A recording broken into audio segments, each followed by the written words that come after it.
முருகாச்சரணம். கந்தரனுபூதி பாடல் 13. முருகன் தனிவேல் முனி நம் குரு என்று அருள் கொண்டு அறியவார் அறியும் தரமோ உரு அன்று அரு அன்று உளதென்று இலதென்று இருள் அன்று ஒளி அன்று என நின்றதுவே. இந்த பாடலில் பிரம்மம்னா என்னன்னு சொல்கிறார். அந்த அல்டிமேட் சுப்ரீம் ரியாலிட்டி என்னது அப்படின்னு சொல்கிறார். அந்த அல்டிமேட் சுப்ரீம் ரியாலிட்டிங்கிறதுக்கான வார்த்தையும் இதில் பயன்படுத்துகிறார். கடைசி வரியில் நின்ற அது அப்படிங்கிறார். அது அப்படின்னா சமஸ்கிருதத்தில் தத் அப்படின்னு அர்த்தம். தத் அப்படின்னு சொன்னால் யாரும் உணர வேண்டிய இறுதி பொருள், மெய்ப்பொருள். மெய்ப்பொருள்னு முன்ன பாட்டில் எல்லாம் பார்த்தோம் இல்லையா? அந்த மெய்ப்பொருள்ங்கிறது என்னது, அதை எப்படி தெரிந்து கொள்வது, அது எப்படி இருக்கும், அதை தான் இந்த பாட்டில் சொல்கிறார். அதை அறிவால் அறிய முடியாது. ஆராய்ச்சி பண்ணி இப்படி தான் இருப்பா அப்படி தான் இருப்பா அப்படின்னு சொல்லி ஆராய்ச்சி பண்ணி அதெல்லாம் கண்டுபிடிக்க முடியாது. இது முருகனோட அருள் இருந்தால்தான், முருகனுடைய பாதம் பணிபவர்களுக்கு அவனுடைய அருள் இருந்தால்தான் இந்த அது என்ற ஞானம் சித்திக்கும் அப்படின்னு சொல்கிறார். பாட்டை பார்ப்போம். முருகன் தனிவேல் முனி நம் குரு என்று அருள் கொண்டு அறியார் அறியும் தரமோம். பின் 2 வரியை முதல்ல எடுத்துப்போம். உரு அன்று அரு அன்று. அதுக்கு உருவம் எதுவும் கிடையாது. அந்த இறுதி பொருள்னு சொல்கிறோம் இல்லையா, மெய்ப்பொருள்னு சொல்கிறோம் இல்லையா, அந்த மெய்ப்பொருள் என்ன அப்படின்னு பார்த்தா அதுக்கு உருவம் கிடையாது. அரு அன்று. சரி, உருவம் இல்லாத இருக்குமா அப்படின்னா அப்படியும் இருக்காது. திருப்புகழ் ஒன்றில் சொல்லுவார், காணோனாதது உருவோடு அருவானது அப்படிம்பார். அது உருவமாகவும் இருக்கும் அருவமாகவும் இருக்கும் அப்படிம்பார். உளது என்று இலது என்று இருக்கு. இந்த பொருள் உண்டு, அதோட ப்ரெசன்ஸ் இருக்குது அப்படின்னு சொல்லலாம். இலது இல்லை, அந்த அப்படி நீ சொல்கிற மாதிரி ஒரு பொருளும் இல்லை. அதாவது at the same time it exist, it doesn't exist. Existence and நான் எக்ஸிஸ்டன்ஸ் ஒரே அடியாக இணைந்து இருக்கும் அந்த பொருள்தான். உளது என்று இலது என்று. இருள் அன்று ஒளி என்று. இருள்னா இருட்டு, அறியாமை. ஒளினா ஞானம். அது அறியாமையும் இல்லை, அது ஞானமும் இல்லை. இருள் அன்று ஒளி அன்று என நின்ற அதுவே என்று அறியப்படுவது அது. அதுனா தத்.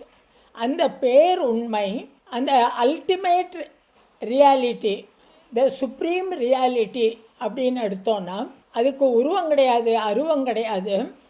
அது இருக்குன்னு சொல்ல முடியாது, இல்லைன்னு சொல்ல முடியாது. அது ஒளி வெள்ளமாக இருக்குதுன்னு சொல்லலாம், இல்லை இருட்டாக இருக்குதுன்னு சொல்லலாம். அதனுடைய குணங்களை நம்மால் சொல்ல முடியாது. அதை ஒரு திருப்புகழ் அழகாக சொல்லுவார். வேதத்தில் கேள்வி இல்லாதது அப்படிம்பார். கொஸ்டினே பண்ண முடியாது, இப்படி இருக்குமா அப்படி இருக்குமா அப்படின்லாம் கொஸ்டினே பண்ண முடியாது, கேள்வியே கேட்க முடியாது அப்படிம்பார். அப்போது அதை எப்படி தெரிந்து கொள்வது? அறியும் தரமோ, இந்த தத் என்பதை எப்படி அறிந்து கொள்வது? முருகன் தனிவேல் முனி நம் குரு என்று அருள் கொண்டு அறியும் தரமோ. முருகன், முருகா தனிவேல், அவன் கையில் இருக்கிற வேல் சிறப்பான தனிச்சிறப்புடைய வேல். அந்த வேலை கையில் கொண்ட முருகா. முனி நம் குரு, அந்த முருகன்தான் எனக்கு குருவாக வந்து அந்த மெய்ப்பொருள் எது என்று உபதேசிக்கக்கூடியவன்.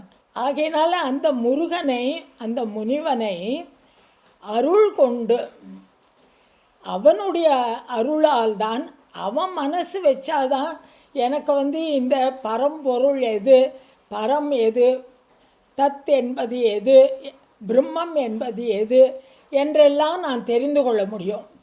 அதற்காக அவனுடைய அருள் வேண்டும்.